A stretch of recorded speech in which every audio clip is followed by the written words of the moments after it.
Subscribe करें friend of student channel और साथ में ही बेल आइकन भी दबा दें ताकि नोटिफिकेशन मिलती रहे। पहला सवाल मैंने आपको समझा दिया है और उसका लिंक मैं इस वीडियो के डिस्क्रिप्शन में दे दूंगा, ठीक है। तो बच्चों दूसरा सवाल है, निम्न प्रत्येक द्विघात समीकरण में k का ऐसा मान ज्ञात कीजिए कि उसके दो बराबर मूल हों।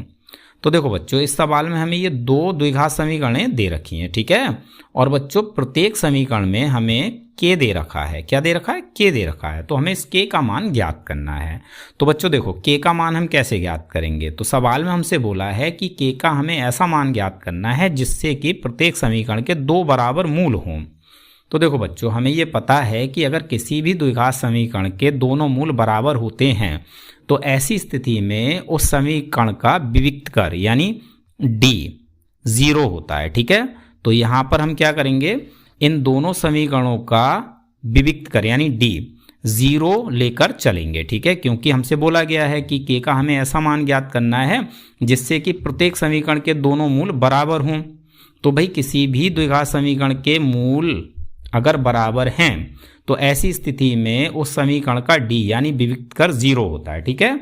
तो यहाँ पर हम इन दोनों ही समीकरणों के विविक्त कर यानी d बराबर 0 लेकर चलेंगे और इस प्रकार से हम k का मान ज्ञात करेंगे। तो चलिए इस सवाल को सॉल्व करते हैं। बाकी की चीज़ें बहुत अच्छे से समझाता हुआ चलूँगा, सवाल आपको बहुत अच्छे समझ में आ जाएगा, ठीक है। तो बच्चों फर्स्ट पार्ट में हमें समीकरण दी हुई है 2x² + kx + 3 = 0, ठीक है। इस समीकरण में बच्चों हमें ये जो k दे रखा है इस k की हमें वैल्यू निकालनी है यानी इस k का हमें मान निकालना है, ठीक है।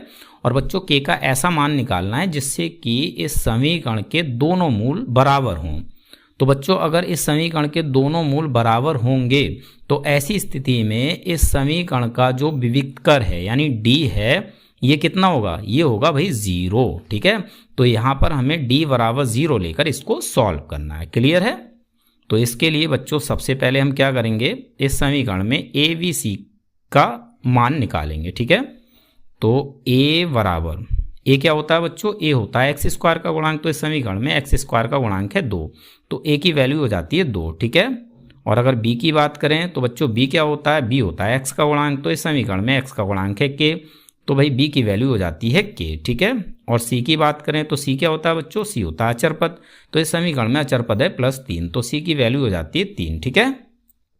अब हमें इस समीकरण का विविक्त कर यानी d बराबर 0 लेना है। तो यहाँ हम लिखेंगे d बराबर 0, ठीक है। और बच्चों d क्या होता है, d होता है b² - 4ac, ठीक है।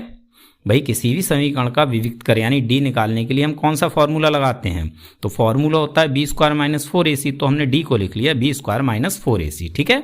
और बराबर में है 0 तो बराबर में आ जाएगा 0। अब इसमें हमें a b c का मान रखना है।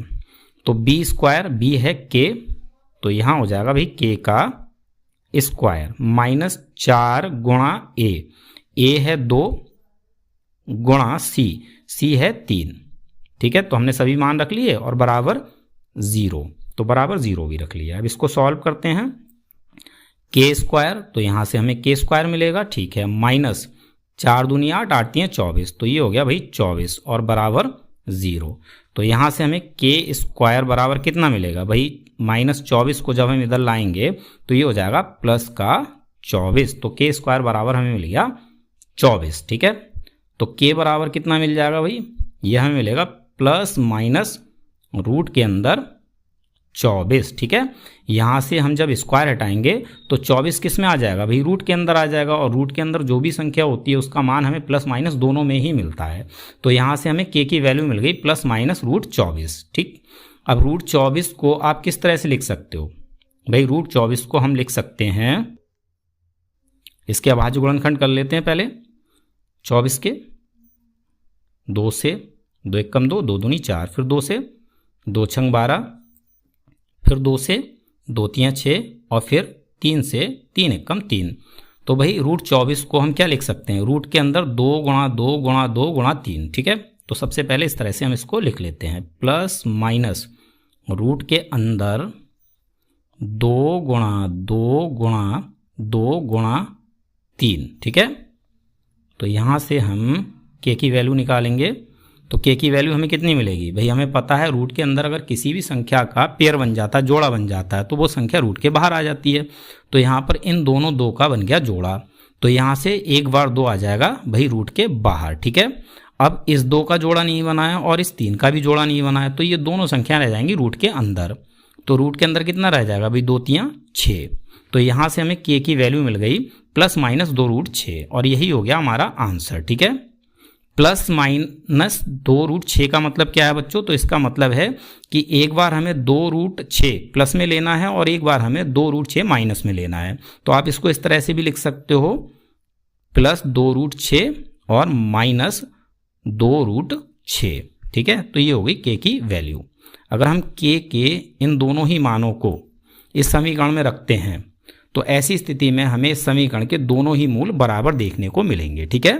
तो यहाँ से हमें के की वैल्यू मिल गई 2√6 और -2√6, तो ये हो गया हमारा आंसर। उम्मीद है ये सवाल आपको अच्छे समझ में आ गया होगा। तो चलिए अब सेकंड पार्ट को सॉल्व करते हैं। सेकंड पार्ट में बच्चों हमारे पास समीकरण है kx और ब्रैकेट में है x-2 और ब्रैकेट के बाहर है +6 = 0। तो इस समीकरण में सबसे पहले हमें इस ब्रैकेट को सॉल्व करना है, ठीक है। और ब्रैकेट को सॉल्व हम कैसे करेंगे? तो इसके लिए बच्चों हम kx की गुणा सबसे पहले x से करेंगे। तो भाई kx की गुणा x से करेंगे तो हमें मिलेगा k और x गुणा x² ठीक है।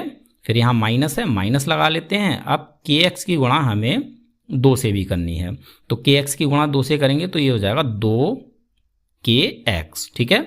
फिर बाहर है +6, तो ये आ जाएगा ज्यों का त्यों और बराबर 0, ठीक है। तो ये हमारी हो गई द्विघात समीकरण।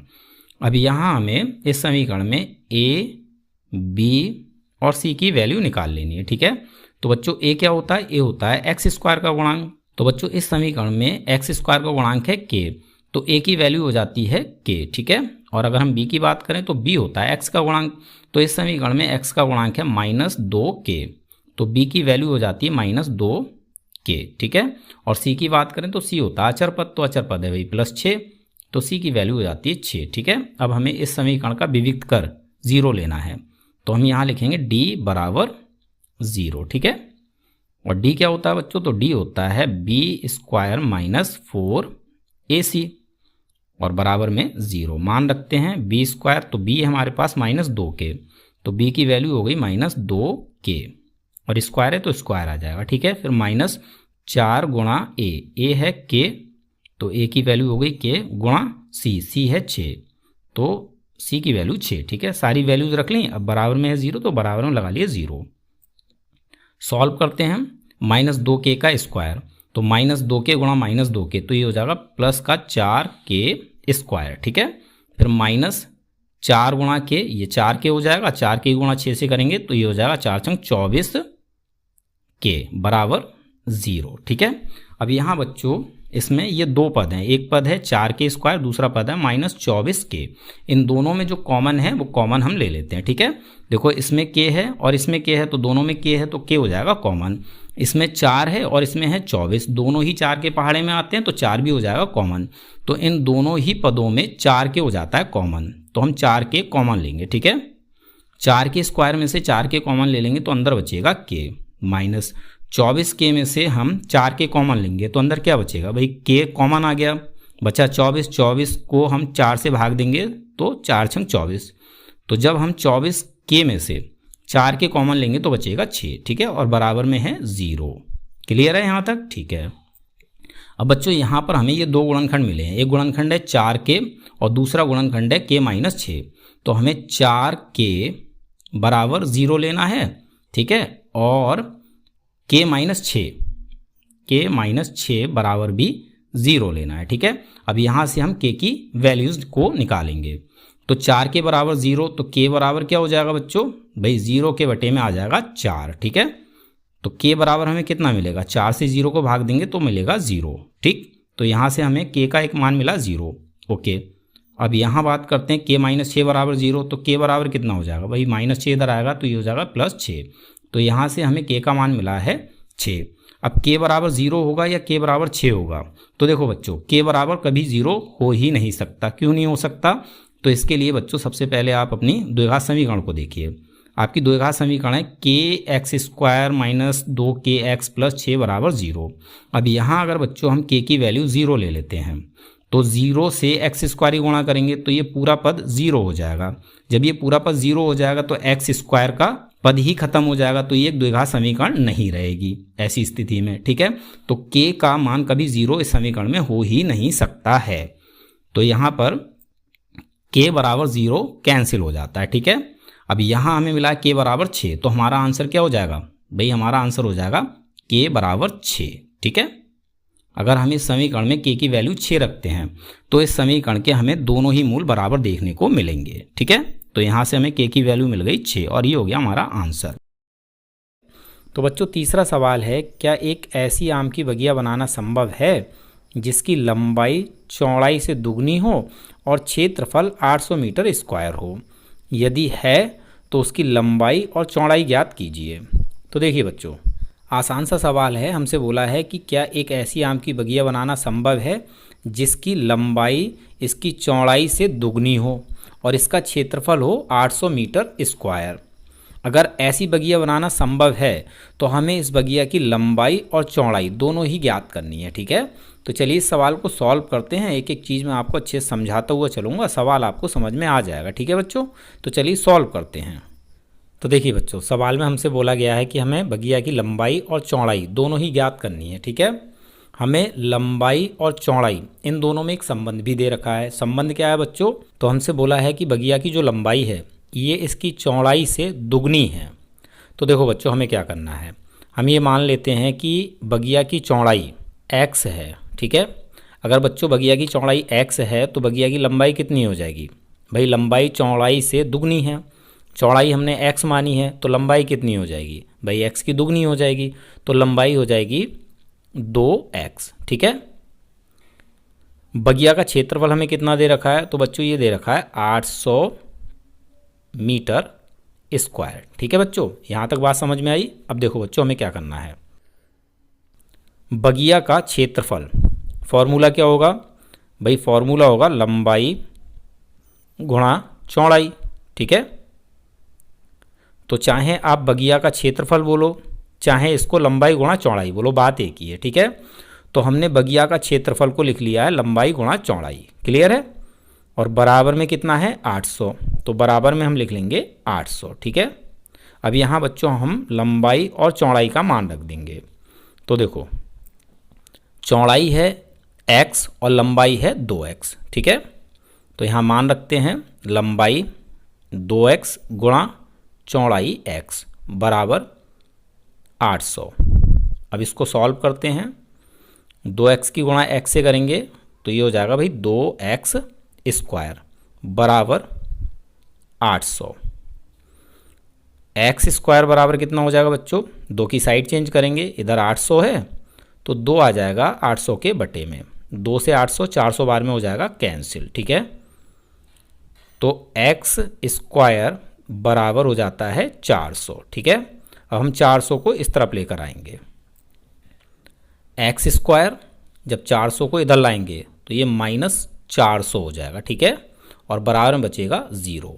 तो यहाँ पर बच्चों हमें एक द्विघात समीकरण मिली है। ठीक है, अब हमें ये बताना है कि क्या ऐसी बगिया बनाना संभव है या नहीं है। तो बच्चों इसके लिए हमें इस समीकरण का विविक्त कर यानी d निकालना है। ठीक है, अगर d ऋणात्मक हुआ यानी 0 से छोटा हुआ तो ऐसी बगिया बनाना संभव नहीं है।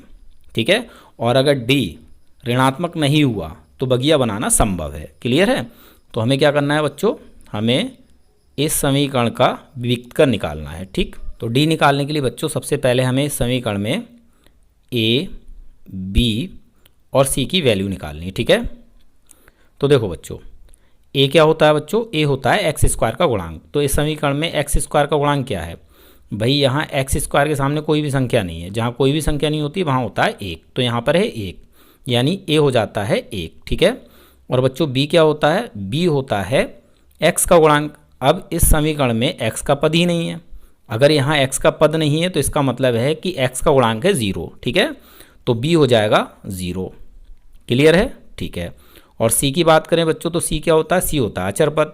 तो भाई समीकरण में अचर पद है -400, तो c की वैल्यू हो जाती है -400। ठीक है, अब हम डी निकालेंगे तो डी बराबर क्या होगा बच्चों, बी स्क्वायर माइनस 4ac। इसमें हमें मान रख लेना है b की वैल्यू 0, तो बी स्क्वायर मतलब 0 का स्क्वायर माइनस 4 गुणा ए है 1 गुणा सी है माइनस 400, तो इसको हम लिखेंगे ब्रैकेट में क्योंकि ये माइनस में, ठीक है। अब इसको सॉल्व करते हैं, 0 का स्क्वायर 0 ही रहेगा, ठीक है। अब आगे है माइनस 4 गुणा 1, तो माइनस 4 गुणा 1 कितना हो जाएगा, -4, -4 की गुणा माइनस 400 से करेंगे तो ये हो जाएगा प्लस 1600, ठीक है। तो यहाँ से हमें कितना मिलेगा, 0 + 1600 1600, तो यहाँ हमें डी की वैल्यू मिल गई। डी की वैल्यू कितनी मिली है, 1600, यानी डी 0 से बड़ा है, डी ऋणात्मक नहीं है बल्कि 0 से बड़ा है, ठीक है। तो ऐसी स्थिति में बच्चों क्या होगा, ऐसी बगिया बनाना संभव है, ठीक है। तो यहाँ हम लिख भी देते हैं क्योंकि डी 0 से बड़ा है अतः बगिया बनाना संभव है, ठीक है। अब हमें क्या करना है बच्चों, हमारे पास ये जो समीकरण है x² - 400 = 0, इसमें x का मान निकालना है, ठीक है। तो चलिए x का मान निकालते हैं। सबसे पहले यहाँ हम समीकरण लिख लेते हैं। तो बच्चों समीकरण है x² - 400 = 0। अब यहाँ हमें x की वैल्यू निकालनी है, तो सबसे पहले हम -400 को इधर लेकर आएंगे, ठीक है। तो यहाँ रहेगा x² और बराबर में -400 जब इधर आएगा तो ये हो जाएगा +400, ठीक है। स्क्वायर हटाएंगे तो x बराबर ±400 आ जाएगा रूट के अंदर, ठीक है। क्योंकि हमने स्क्वायर हटाया है तो बराबर के इस तरफ जो भी चीज़ होती है वो किस में आ जाती है, रूट में आ जाती है, ठीक है। अब यहाँ से हम x की वैल्यू निकाल लेते हैं। तो x बराबर ± रूट के अंदर है 400, तो 400 का गुणनखंड कर लेते हैं, ये हो जाएंगे 20 × 20, ठीक है। तो यहाँ से हमें वैल्यू मिलेगी ± रूट के अंदर अगर जोड़ा बन जाता है तो वो संख्या रूट के आ जाती है बाहर, ठीक है। तो x की वैल्यू हमें कितनी मिल गई, ±20, यानी x का एक मान हो जाएगा -20 और दूसरा मान हो जाएगा x का +20, ठीक है। तो x के हमें दो मान मिल गए, एक मान मिल गया -20 और दूसरा मान मिल गया +20। अब इन दोनों में से x का कौन सा मान हम लेंगे, तो देखो बच्चों x हमने किसको माना था, x हमने माना था बगिया की चौड़ाई को। तो बच्चों हमें पता है कि बगिया की चौड़ाई कभी भी माइनस में नहीं हो सकती है, तो x का मान -20 ये मान्य नहीं होगा, तो इसको हम यहाँ लिख लेते हैं। x बराबर -20 स्वीकार्य नहीं है, यानी ये मान्य नहीं है, अतः x की वैल्यू हो जाएगी +20, ठीक है। और बच्चों x हमने किसे माना है, तो x हमने माना है बगिया की चौड़ाई को। तो बगिया की चौड़ाई बराबर x और x हमें मिला है 20, ठीक है। तो बगिया की चौड़ाई हो जाएगी 20 और ये होगी मीटर में, क्यों, क्योंकि हमें क्षेत्रफल मीटर में दिया हुआ है, ठीक है। और बगिया की लंबाई कितनी हो जाएगी बच्चों, तो लंबाई है चौड़ाई की 2 गुनी, यानी 2x है। तो यहाँ पर हम 2 का 2 रखेंगे, गुणा लगाएंगे, x की वैल्यू 20, तो 20 दूनी हो जाएगा 40, तो लंबाई हो जाएगी 40 मीटर, ठीक है। तो चौड़ाई हो जाती है 20 मीटर और लंबाई हो जाती है 40 मीटर। यहाँ पर हमारा ये आंसर कंप्लीट हो जाता है। तो बच्चों इस सवाल में हमें एक स्थिति दे रखी है, और बच्चों स्थिति क्या है, तो हमसे बोला है कि दो मित्र हैं, इनकी आयु का योग 20 वर्ष है, यानी इनकी अगर आयु को हम जोड़ते हैं तो जोड़ हमें 20 वर्ष मिलता है, ठीक है। आगे हमसे बोला है कि 4 वर्ष पूर्व, यानी 4 वर्ष पहले उनकी आयु जो कि वर्षों में है का गुणनफल 48 था। ये हमें स्थिति दे रखी है, ठीक है। अब इस सवाल में हमसे ये बोला गया है कि क्या ये स्थिति संभव है। अगर ये स्थिति संभव है तो हमें उन दोनों ही मित्रों की वर्तमान आयु ज्ञात करनी है, ठीक है। तो देखो बच्चों, इसको सॉल्व करने के लिए हम क्या करेंगे, सबसे पहले बच्चों हम इस स्थिति से एक द्विघात समीकरण बनाएंगे, ठीक है। जो भी द्विघात समीकरण बनेगी उसका हम विविक्त कर निकालेंगे, यानी डी निकालेंगे। अगर डी 0 से छोटा है, यानी डी माइनस में मिलता है, तो ये स्थिति संभव नहीं होगी, ठीक है। और अगर डी माइनस में नहीं है तो ये स्थिति संभव होगी, और ऐसी स्थिति में हमें दोनों की वर्तमान आयु भी निकालनी होगी, ठीक है। तो चलिए इस सवाल को सॉल्व करते हैं। बाकी की चीज़ें बहुत अच्छे समझाता हुआ चलूँगा, सवाल आपको अच्छे समझ में आ जाएगा। तो देखो बच्चों, सवाल में हमसे बोला गया है कि दोनों ही मित्रों की वर्तमान आयु का मतलब है अभी की आयु, ठीक है। तो दोनों ही मित्रों की वर्तमान आयु का योग 20 वर्ष है। ठीक है, अब बच्चों अगर हम मान लेते हैं कि एक मित्र की वर्तमान आयु x वर्ष है, तब बच्चों दूसरे मित्र की वर्तमान आयु कितनी हो जाएगी? भाई दोनों ही मित्रों की वर्तमान आयु का योग 20 वर्ष है। हमने एक मित्र की आयु मान ली x वर्ष, तब बच्चों दूसरे मित्र की वर्तमान आयु कितनी हो जाएगी? हमें योग में से पहले मित्र की आयु को माइनस कर देना है, तो हमें दूसरे मित्र की वर्तमान आयु मिल जाएगी। ठीक है, तो भाई दूसरे मित्र की वर्तमान आयु हो जाती है 20 माइनस x वर्ष। ठीक है बच्चों, यहां तक समझ में आ गया? ओके, अब सवाल में आगे हमसे बोला है कि इन दोनों ही मित्रों की 4 वर्ष पहले की जो आयु थी उसका गुणनफल 48 था। तो बच्चों अब हमें इन दोनों ही मित्रों की 4 वर्ष पहले की आयु निकालनी है और उनका गुणनफल करना है। ठीक है, तो यहां सबसे पहले हम लिख लेते हैं प्रश्न के अनुसार। प्रश्न के अनुसार, तो देखो प्रश्न के अनुसार हम इसको सॉल्व कैसे करेंगे। एक मित्र की अभी की आयु है x वर्ष। ठीक है, अगर ये अभी x वर्ष का है बच्चों, तो 4 वर्ष पहले इसकी आयु कितनी रही होगी? भाई ये 4 वर्ष छोटा रहा होगा, तो 4 वर्ष पहले की इसकी आयु निकालने के लिए हम क्या करेंगे? इसकी अभी की आयु में से 4 वर्ष को माइनस कर देंगे। ठीक है, तो हमें इसकी 4 वर्ष पहले की आयु मिल जाएगी। तो हम x में से माइनस कर देते हैं 4 को, तो ये हो गई इसकी 4 वर्ष पहले की आयु। ठीक है, और दूसरे मित्र की अभी की आयु क्या है? तो बच्चों ये है 20 माइनस x वर्ष। ठीक है, अगर ये मित्र अभी 20 माइनस x वर्ष का है, तो 4 वर्ष पहले इसकी आयु कितनी रही होगी? भाई ये भी 4 वर्ष छोटा रहा होगा, तो हमें इसकी आयु में से भी माइनस कर देना है 4 वर्ष को, तो ये हो गई इसकी 4 वर्ष पहले की आयु। ठीक है, अब हमें इन दोनों ही आयु का गुणनफल करना है, यानी गुणा करना है। ठीक है, तो यहाँ हम गुणा का निशान लगा देते हैं। इन दोनों ही आयु का गुणनफल कितना था? 48, तो बराबर में हम लिख देंगे 48। ठीक है, अब बच्चों जब हम इसको सॉल्व करेंगे तो हमें एक द्विघात समीकरण मिल जाएगी। ठीक है, तो x माइनस 4 ज्यों का त्यों रहेगा। ठीक है, गुणा, अब यहाँ है 20 माइनस 4, तो 20 में से 4 को घटा देंगे 16 बचेगा, फिर है माइनस x, तो ये आ जाएगा ज्यों का त्यों, और बराबर में है 48, तो बराबर में 48 भी आ जाएगा ज्यों का त्यों। क्लियर है? अब बच्चों हमें इन दोनों ब्रैकेट्स की गुणा करनी है, तो गुणा हम कैसे करेंगे? सबसे पहले हम x से 16 की गुणा करेंगे, तो ये हो जाएगा 16x। ठीक है, अब हम x से ही x की गुणा करेंगे, तो माइनस हम माइनस लगा लेते हैं, और x की गुणा x से करेंगे तो ये हो जाएगा x स्क्वायर। क्लियर है? अब बच्चों हम माइनस 4 से 16 की गुणा करेंगे, तो ये हो जाएगा माइनस 64। ठीक है, 64 को सही से लिख देता हूँ, 64। ठीक है, अब हम माइनस 4 से माइनस x की गुणा करेंगे, तो माइनस गुणा माइनस प्लस हो जाएगा, और 4 गुणा x ये हो जाएगा 4x। क्लियर? और बराबर में 48, तो बराबर में आ जाएगा 48। ठीक है, आगे सॉल्व करते हैं। देखो बच्चों, सबसे पहले हम x स्क्वायर का पद लिख लेते हैं। ठीक है, तो x स्क्वायर का पद है माइनस 1x स्क्वायर, तो इसको हमने पहले लिख लिया। अब हम x का पद लिखेंगे, तो देखो ये है 16x और ये है प्लस 4x, तो इन दोनों को जोड़ लेते हैं, ये हो जाएगा 20x, तो इसके बाद हम लिखेंगे प्लस 20x। ठीक है, 16x और 4x को जोड़कर हमें कितना मिल गया? प्लस 20x, फिर बचा माइनस 64, तो ये आ जाएगा ज्यों का त्यों। ठीक है, अब बच्चों हम 48 की साइड चेंज करेंगे, इसको इधर लेकर आएंगे। जब 48 को इधर लाएंगे तो ये प्लस से हो जाएगा माइनस का 48। ठीक है, और बराबर में क्या बचेगा? 0 बचेगा, तो minus x square plus 20x, ये रहेगा ज्यों का त्यों, और ये दोनों संख्याएं हैं माइनस की, तो इनको हमें जोड़ लेना है। 64 और 48 ये हो जाएगा माइनस का 112, और बराबर में 0। ठीक है, अब बच्चों इस समीकरण पे थोड़ा सा ध्यान दो, यहाँ पर ये जो x स्क्वायर का पद है ये है माइनस में, तो हमें इसको प्लस का बनाना है। ठीक है, और इसको प्लस का बनाने के लिए बच्चों हम क्या करेंगे? हर एक पद के चिन्हों को बदल देंगे।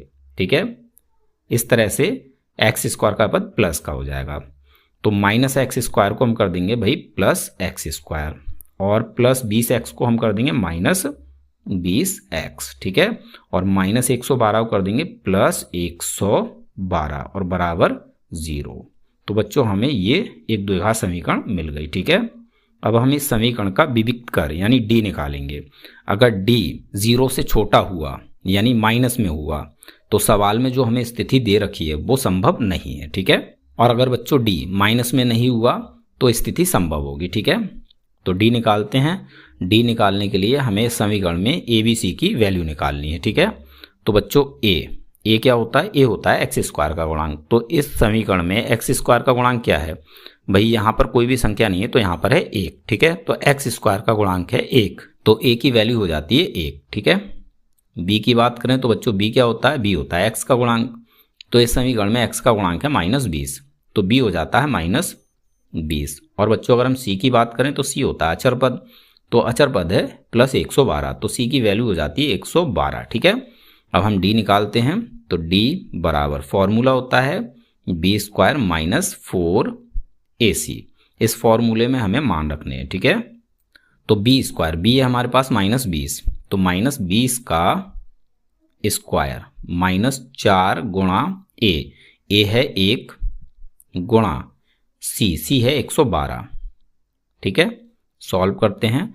-20 का स्क्वायर क्या होगा बच्चों, -20 गुणा -20, तो ये हो जाएगा +400, ठीक है। और -4 एकम 4, 4 की गुणा 112 से करेंगे तो ये हो जाएगा 448, ठीक है। 448 में से 400 घटाएंगे 48 बचेगा। अब क्योंकि 448 से पहले माइनस है तो आंसर में भी आ जाएगा माइनस, तो डी हमें मिला -48, ठीक है। यानी डी 0 से छोटा है, ऋणात्मक है। अब क्योंकि डी 0 से छोटा है यानी ऋणात्मक है, तो जो सवाल में हमें स्थिति दे रखी है ये संभव नहीं है, ठीक है। तो इसको यहाँ पर हम लिख देते हैं। क्योंकि डी 0 से छोटा है अर्थात डी ऋणात्मक है, इसीलिए मूल काल्पनिक हैं, मूल वास्तविक नहीं है, इनका कोई अस्तित्व नहीं है। तो जो सवाल में हमें स्थिति दे रखी है ये स्थिति संभव नहीं है, ठीक है। अब क्योंकि स्थिति संभव नहीं है तो हम दोनों की वर्तमान आयु नहीं निकाल सकते, ठीक है। यहीं पर हमारा आंसर हो जाता है कंप्लीट। तो बच्चों 5वां सवाल है, क्या परिमाप 80 मीटर तथा क्षेत्रफल 400 मीटर स्क्वायर के पार्क को बनाना संभव है? यदि है तो उसकी लंबाई और चौड़ाई ज्ञात कीजिए। तो देखिए बच्चों आसान सा सवाल है। हमसे बोला है कि क्या एक ऐसा पार्क बनाना संभव है जिसका परिमाप 80 मीटर और क्षेत्रफल 400 मीटर स्क्वायर हो। अगर ऐसा पार्क बनाना संभव है तो हमें उस पार्क की लंबाई और चौड़ाई दोनों ही ज्ञात करनी है, ठीक है। तो देखो बच्चों इस सवाल को सॉल्व करने के लिए हम क्या करेंगे, सबसे पहले ये जो हमें कंडीशन दे रखी है, ये जो सवाल दे रखा है, इस सवाल से हम एक द्विघात समीकरण बनाएंगे, ठीक है। और फिर हम उस समीकरण का विविक्त कर यानी डी चेक करेंगे। अगर डी 0 से छोटा हुआ यानी डी माइनस का हुआ तो ऐसा पार्क बनाना संभव नहीं होगा, ठीक है। और अगर डी 0 से छोटा नहीं हुआ यानी माइनस का नहीं हुआ तो ऐसा पार्क बनाना संभव होगा, ठीक है। तो सबसे पहले बच्चों हमें क्या करना है, हमें ये जो सवाल दे रखा है इससे एक द्विघात समीकरण बनानी है, ठीक है। और समीकरण हम कैसे बनाएंगे, तो चलिए इस सवाल को सॉल्व करते हैं। एक एक चीज़ मैं आपको बहुत अच्छे समझाता हुआ चलूँगा, सवाल आपको हर हालत में समझ में आ जाएगा, ठीक है बच्चों। तो चलिए इसको सॉल्व करते हैं। तो देखो बच्चों हम क्या करेंगे, हम ये मान लेंगे कि पार्क की लंबाई x है, ठीक है। और बच्चों हमें पार्क का परिमाप कितना दे रखा है, तो बच्चों ये हमें दे रखा है 80 मीटर, ठीक है। पार्क का परिमाप, इसके लिए फॉर्मूला क्या होगा, तो बच्चों फॉर्मूला होता है 2 ब्रैकेट में लंबाई प्लस चौड़ाई, ठीक है। क्योंकि पार्क आयत के आकार का है तो इसका परिमाप हो जाएगा 2 ब्रैकेट में लंबाई प्लस चौड़ाई। तो चाहे आप पार्क का परिमाप बोलिए चाहे 2 ब्रैकेट में लंबाई प्लस चौड़ाई बोलिए, बात एक ही है, ठीक है। तो हमने पार्क के परिमाप को 2 ब्रैकेट में लंबाई प्लस चौड़ाई लिख लिया, यानी पार्क के परिमाप की जगह हमने इसका फॉर्मूला लिख लिया, ठीक है। और ये हमें दे रखा है 80 मीटर, तो बराबर में हम लिख लेंगे 80, ठीक है। तो यहाँ से देखो बच्चों हम इस 2 की साइड चेंज करेंगे, तो यहाँ बचेगा लंबाई प्लस चौड़ाई, ठीक है। और बच्चों बराबर में है 80, ठीक। अब इस 2 की हम साइड चेंज करेंगे तो ये कहाँ आएगा भाई, 80 के आ जाएगा बटे में, ठीक है। तो यहाँ से बच्चों हमें लंबाई प्लस चौड़ाई ये कितनी मिल जाएगी, 2 से 80 40 बार में कैंसिल हो जाएगा, तो ये मिल गई हमें भाई 40, ठीक है। अब बच्चों हमने पार की लंबाई कितनी मानी है, x मानी है, तो भाई पार की लंबाई हम यहाँ रख देते हैं x प्लस चौड़ाई, ठीक है, बराबर 40। अब हमें क्या करना है बच्चों, इस x की साइड चेंज करनी है, ठीक है। तो यहाँ रहेगा चौड़ाई बराबर में है 40, x की साइड चेंज करेंगे, इसको जब इधर लाएंगे तो ये हो जाएगा माइनस का x। तो यहाँ से बच्चों हमें पार्क की चौड़ाई मिल गई 40 माइनस x, और हमने पार्क की लंबाई मानी है x, ठीक है। अब सवाल में बच्चों हमें पार्क का क्षेत्रफल दे रखा है। पार्क का क्षेत्रफल ये हमें बच्चों कितना दे रखा है, ये दे रखा है 400 मीटर स्क्वायर, ठीक है।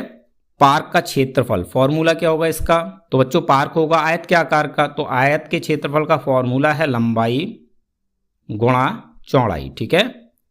तो चाहे आप पार्क का क्षेत्रफल बोलिए चाहे लंबाई गुणा चौड़ाई बोलिए, बात एक ही है, ठीक है।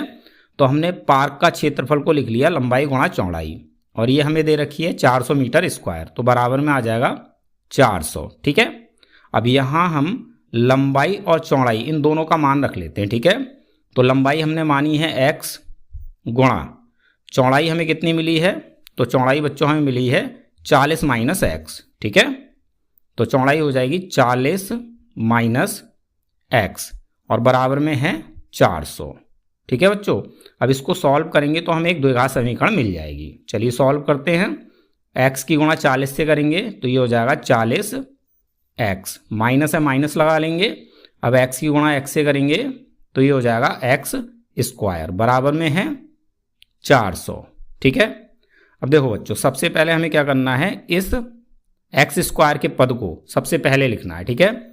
तो x स्क्वायर का पद है माइनस एक्स स्क्वायर, तो हमने इसको पहले लिख लिया, ठीक है। अब हम x का पद लिखेंगे तो x का पद है प्लस 40x, ठीक है। अब बच्चों हम इस 400 की साइड चेंज करेंगे, इसको इधर लाएंगे, ठीक है। जब 400 को इधर लाएंगे तो ये हो जाएगा माइनस 400 और बराबर में बचेगा 0। क्लियर है, ठीक है। अब बच्चों देखो ये जो एक्स स्क्वायर का पद है ये है माइनस में, तो सबसे पहले हम इसको प्लस का बना लेते हैं, ठीक है। और इसको प्लस का बनाने के लिए बच्चों हमें क्या करना है, तो इन सभी पदों के चिन्हों को बदल देना है। क्लियर है, चलिए चिन्हों को बदल देते हैं। तो माइनस एक्स स्क्वायर को कर देते हैं प्लस एक्स स्क्वायर, और प्लस 40x को कर देते हैं माइनस 40x, ठीक है। और माइनस 400 को कर देते हैं प्लस 400 और बराबर में 0 है, तो 0 ही रहेगा, ठीक है। तो यहाँ से बच्चों हमें ये एक द्विघात समीकरण मिल चुकी है। अब बच्चों हमें इस द्विघात समीकरण का विविक्त कर यानी डी चेक करना है। अगर डी 0 से छोटा हुआ यानी माइनस में हुआ तो ऐसा पार्क बनाना संभव नहीं है, और अगर डी माइनस में नहीं हुआ यानी 0 से छोटा नहीं हुआ तो ऐसा पार्क बनाना संभव है, ठीक है।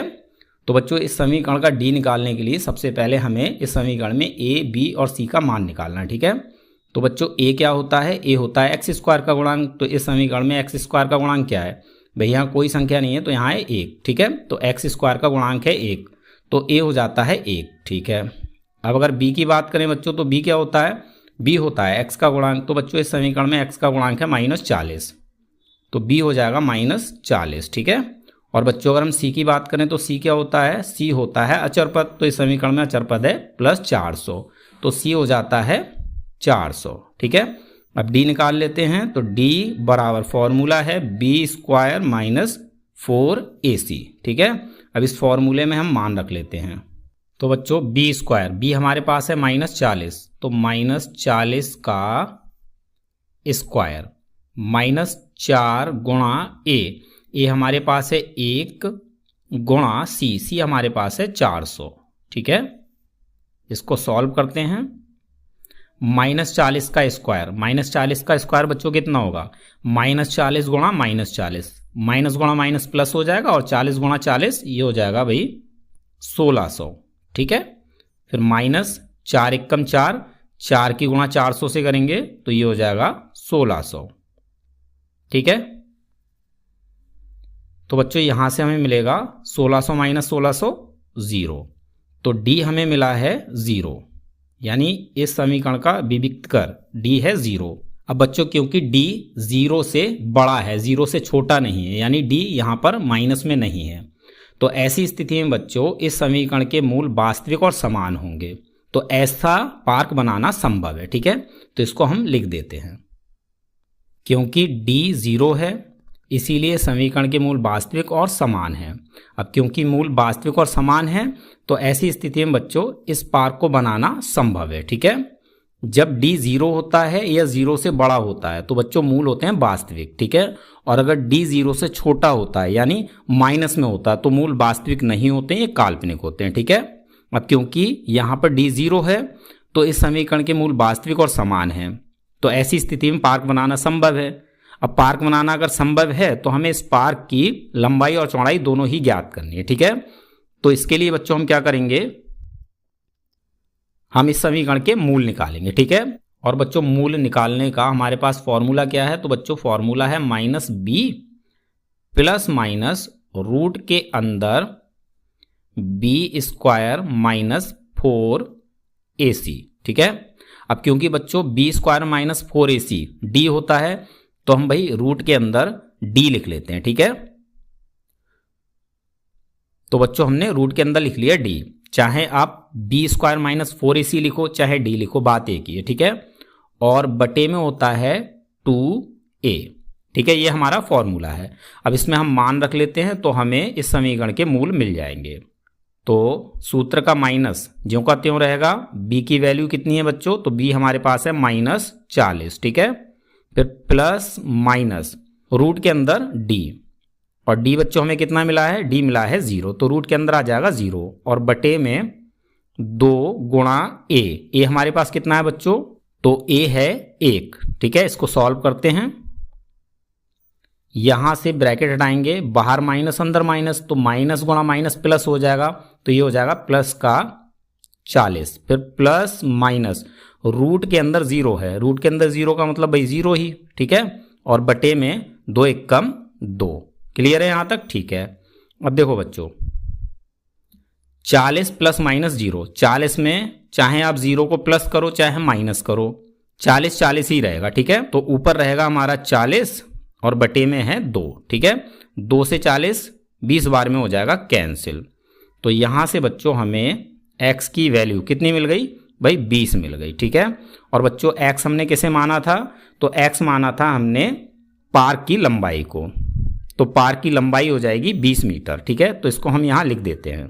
तो बच्चों पार्क की लंबाई इसको हमने x माना है और बच्चों x का मान हमें कितना मिला है, 20 मिला है, तो पार्क की लंबाई हो जाती है 20। अब ये होगी बच्चों मीटर में, क्योंकि हमें परिमाप मीटर में दे रखा और क्षेत्रफल भी मीटर में दे रखा है। ठीक है, और बच्चों पार्क की चौड़ाई क्या हो जाएगी, तो पार्क की चौड़ाई होगी भाई 40 - x।